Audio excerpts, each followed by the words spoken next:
Introducing the Bite Me Cannabis Club. The Bite Me Cannabis Club aims to be an inclusive online space for cannabis lovers. Whether you're simply curious about how cannabis can improve your life or you're fully seasoned, there's always more to learn. When you join the Bite Me Cannabis Club, you'll have access to like-minded people interested in cannabis, monthly workshops, live Q&As, recipes and recipe swaps, digital cookbooks, a fully functional chat feature, and a whole lot more. For a limited time, it's only $5 a month with a 30-day free trial so you can try it out and see if it's right for you. This isn't just another Facebook group or confusing Discord channel. I carefully chose a platform that offers a clear, uncluttered, and seamless community experience. See for yourself, join today, say hello. I can't wait to connect with you there. Join the Bite Me Cannabis Club today. Link in your podcast app.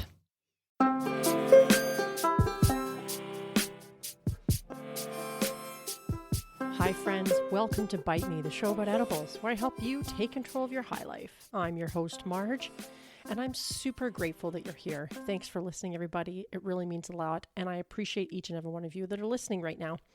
I hope you guys are holding up okay. We're still navigating these strange times, but we're not going to talk about that too much today because I'm sure we're all pretty sick of listening to COVID-related stuff. And this isn't what that show's about anyway. We'll leave that to the experts, the doctors, the medical health professionals, and all that kind of thing. This is episode 40. Hard to believe I've done this 40 times. I'm sitting in my office right now. I've got a blanket over my head because I'm trying to control at least some of the sound quality.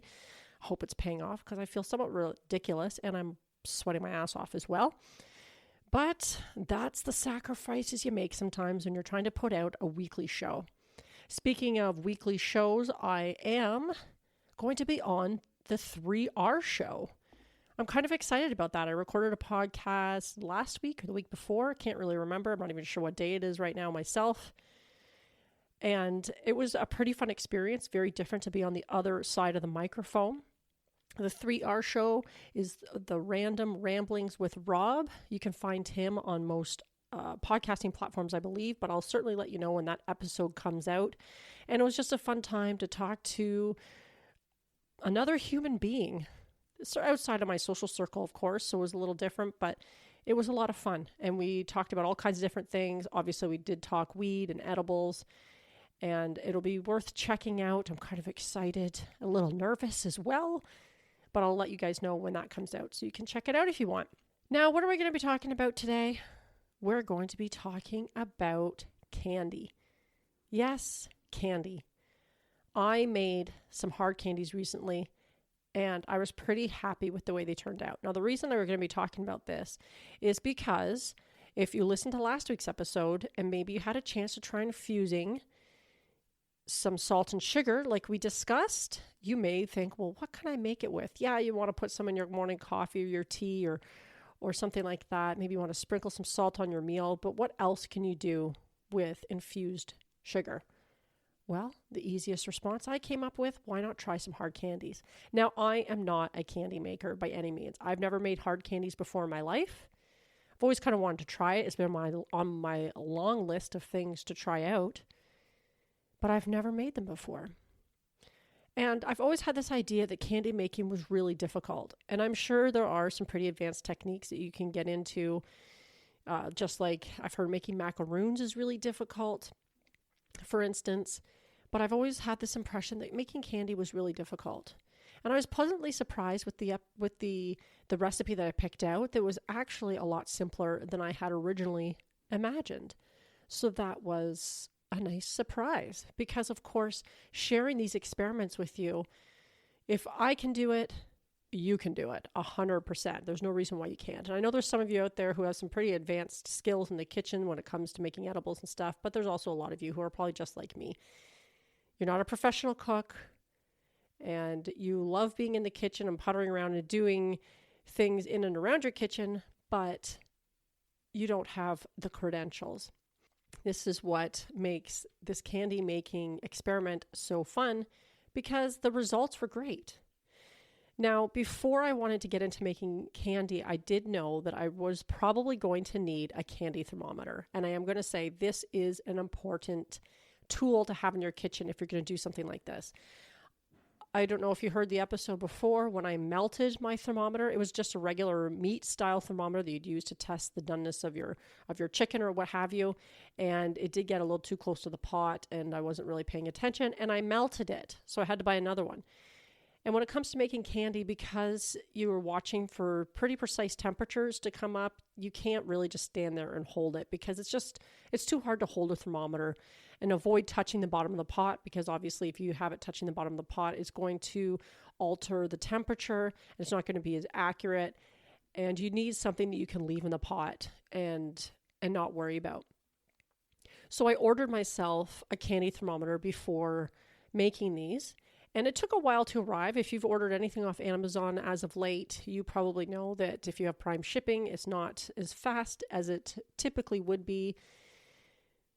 Typically what we're accustomed to. Actually, things are arriving probably a lot more like they did in, 2010 before Prime shipping when you ordered stuff and things came in a week or two and people were pretty satisfied with that. But we've gotten pretty accustomed to having this order it, blink, and it's at your door style delivery. Well, this took a little bit of time to arrive, but it was well worth it. But the funny thing is that happened is I have a meat thermometer and I use it regularly in my kitchen. It is another kitchen tool that's very worthwhile having, whether you're making edibles or grilling steaks or whatever it is that you're doing. It's a handy tool to have. And it's a small little device. It's very slim. It just fits in a drawer unobtrusively. And I ordered this candy thermometer, and when it arrived, I was thinking, like, this is in a really large envelope style package. It seems pretty excessive for the size of this thermometer that I'm about to pull out of the package. I mean, I thought this, of course, because I've ordered plenty of things off Amazon where they stuff something rather small. It's like they ran out of the right size boxes in the warehouse and they just threw it in a box and put in a whole bunch of plastic air-filled packaging. And you're thinking, what the hell? Like, could they not have come up with something that, a smaller box with less waste? So I was totally expecting to pull out a very small thermometer. And I was pretty surprised when I pulled out a package, and this thermometer was way larger than I thought it was. It was comically large, in fact. I showed it to my husband and my daughter who's at home too, and we had a good laugh about it because this thing is like the size of my forearm. It was a lot bigger than I thought it would be. And of course, this just goes to show how ignorant I am when it comes to candy making, because it was a candy making and deep fry thermometer. So if you're deep frying anything, it's going to be in a pot with a certain amount of oil in it. So the thermometer has to be deep enough to go into a pot. But anyway, it turns out when I made these candies, the large size format was not only much easier to read, but it had a foot on it as well, so that when you could leave it in the pot and not walk away too far, you got to pay attention to what you're doing, but it wouldn't touch the bottom of the pot. It was obviously the right size for the job. Even though I was initially a little skeptical as to why it was so big when I first got it, it makes a lot more sense now. So anyway, back to the recipe that I chose. And I'm going to link to the thermometer if you need one. It wasn't very expensive. I think it was like 10 or 15 bucks, something like that. If you don't have one, very worthwhile picking up. Obviously, you can check Amazon like I did, because I'm finding in my city where I'm living, the home goods store, or the kitchen supply store, that was open actually went out of business or whatever. So that wasn't an option. And the last time I went grocery shopping, I forgot to check the kitchen supply aisle. So obviously you can check for local stores if you have access to that for a thermometer as well. But anyway, the recipe that I picked was from the Magical Butter Machine. The good folks over at the Magical Butter Machine, they do have a lot of great recipes on their website. And I picked a hard candy recipe from there, in part because of its simplicity. It didn't require a whole lot of ingredients.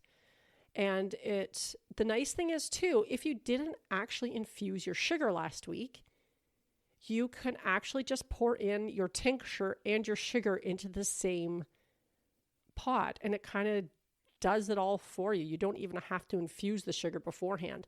Of course, there's advantages to having infused sugar on hand if you want to use it for different recipes, or again, putting it in your coffee or what have you. But if you haven't gotten around to trying to infuse your sugar beforehand, you don't need to for this recipe, as long as you have an infused alcohol-based tincture.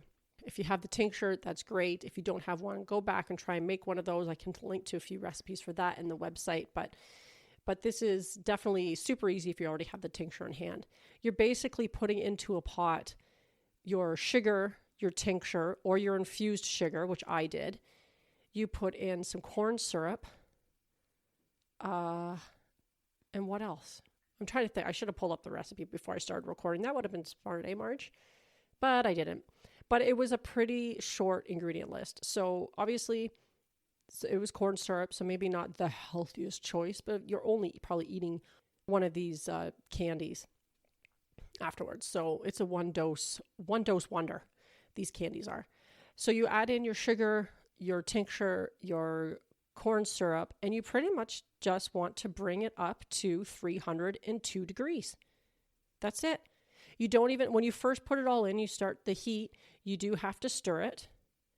And let it all melt into the, I think you added water too, actually, but you melt all the ingredients together.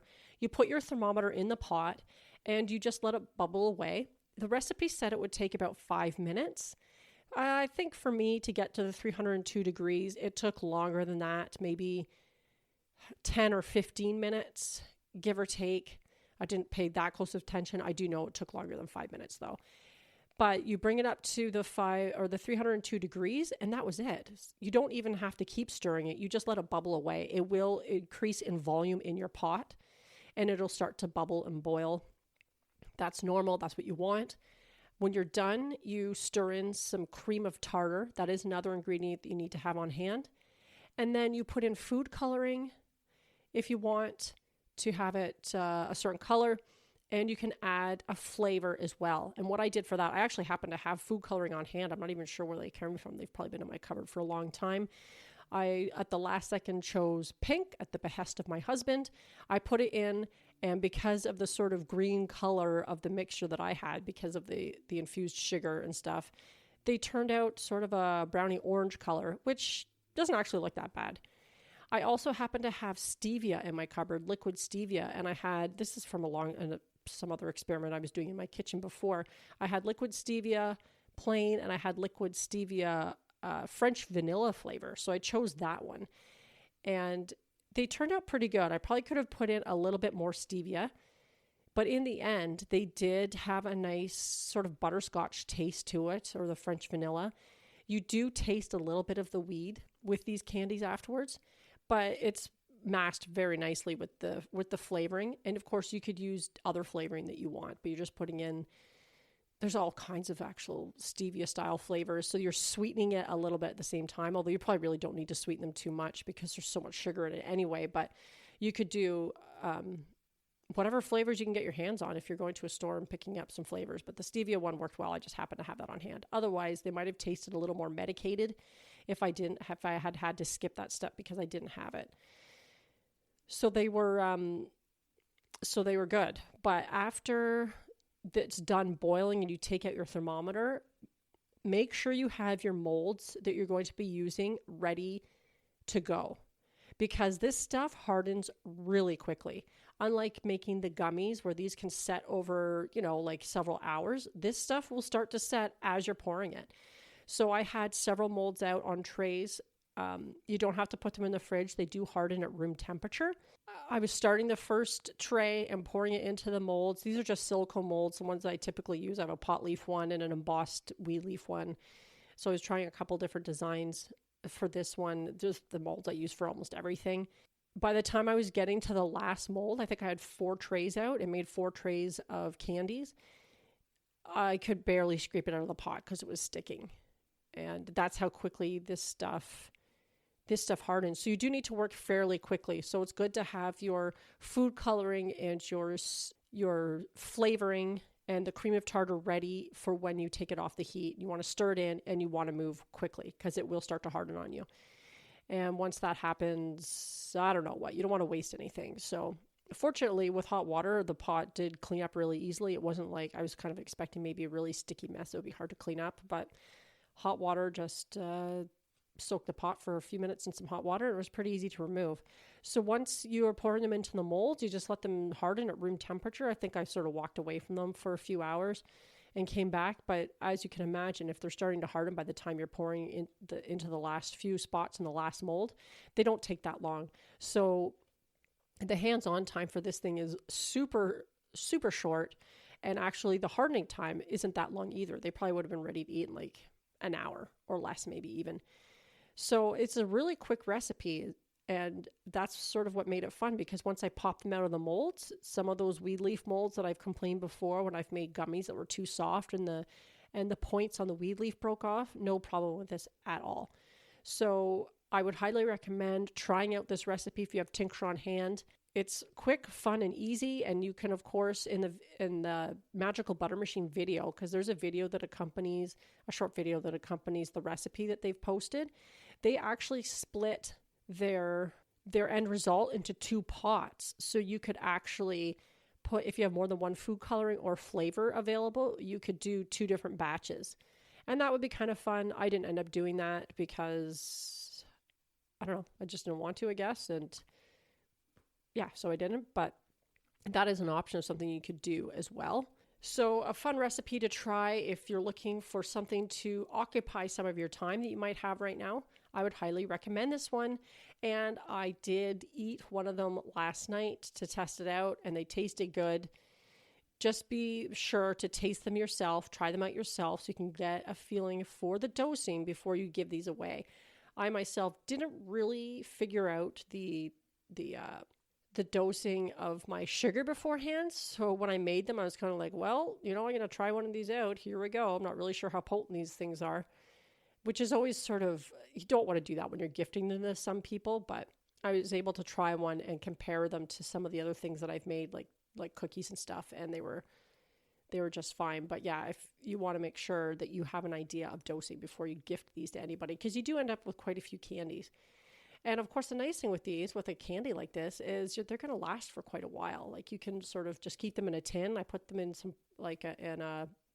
in a container with some parchment paper, and I'm pretty sure these things aren't going to go bad anytime soon. So you can have them for a while. Again, unlike some of the other things you might have to keep refrigerated or whatever, these things you can just leave out. They're pretty versatile. So I'll probably be making these again because they are so easy and so fun. If one of these days I get a different mold, you could try different molds. These would be pretty easy to do if you have the molds and the proper molds to add popsicle or the lollipop stick. So you could easily turn these into lollipops as well. So it's a very versatile recipe. So I'll make sure I link to that in the show notes, and I recommend you give it a try. Thank you, Magical Butter Machine, for posting this recipe because it is well worth trying. And speaking of Magical Butter Machine, we have a winner. If you have entered the listener contest or heard me talking about it in recent weeks, I picked a name on 420. To everyone who entered, it was on the email list. I sent out an email on that day to let everyone know that Erin from Virginia was the winner of the Magical Butter Machine. And I'm super excited.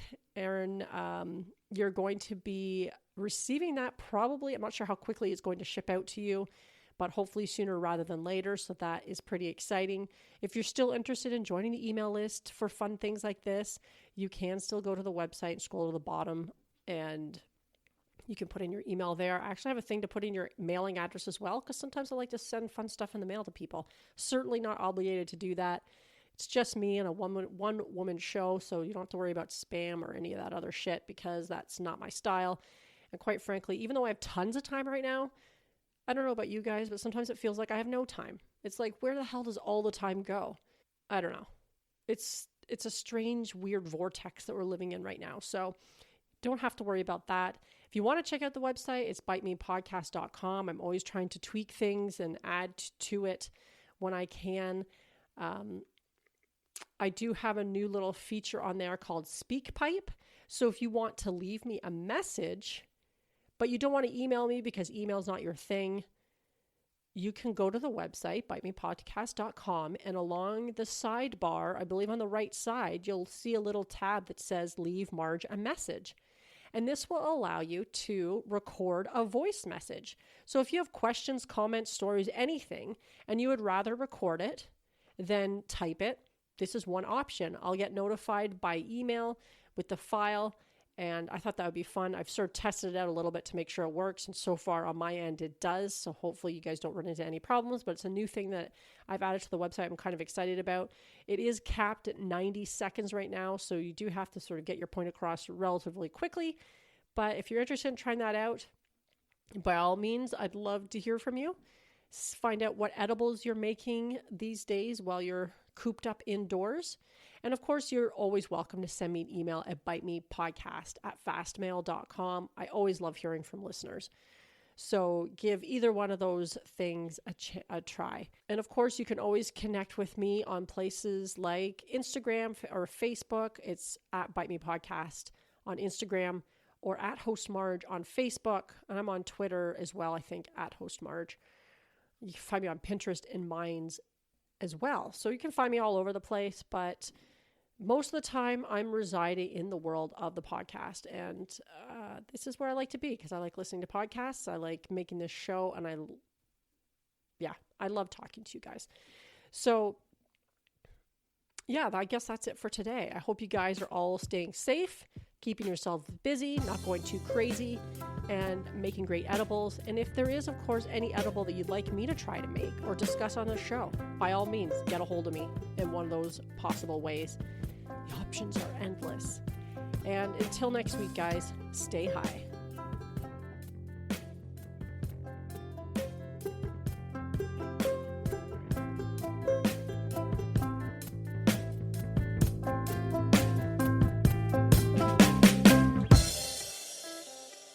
Are you tired of trying edibles that are inconsistent in strength and flavor? Attempting to figure out your tolerance? Do you want to take control of your edibles experience and find the optimum combination of factors that results in the best outcome? If so, this edibles journal is perfect for you. The Bite Me Edibles Journal provides a convenient and organized way for you to track and record your edibles experience, whether it's homemade edibles or store-bought. It includes 48 fillable pages. It's sized 8.5 by 11 for plenty of writing space, includes information on calculating the potency of homemade edibles, and it was created by an edibles expert. Whether you're a seasoned edibles enthusiast or just starting out on your cannabis journey, the Bite Me Edibles Journal is an essential tool for anyone interested in enjoying their edibles to the fullest. Take control of your high life with this convenient and helpful resource. Add it to your Amazon cart today. Tap the link in the show notes.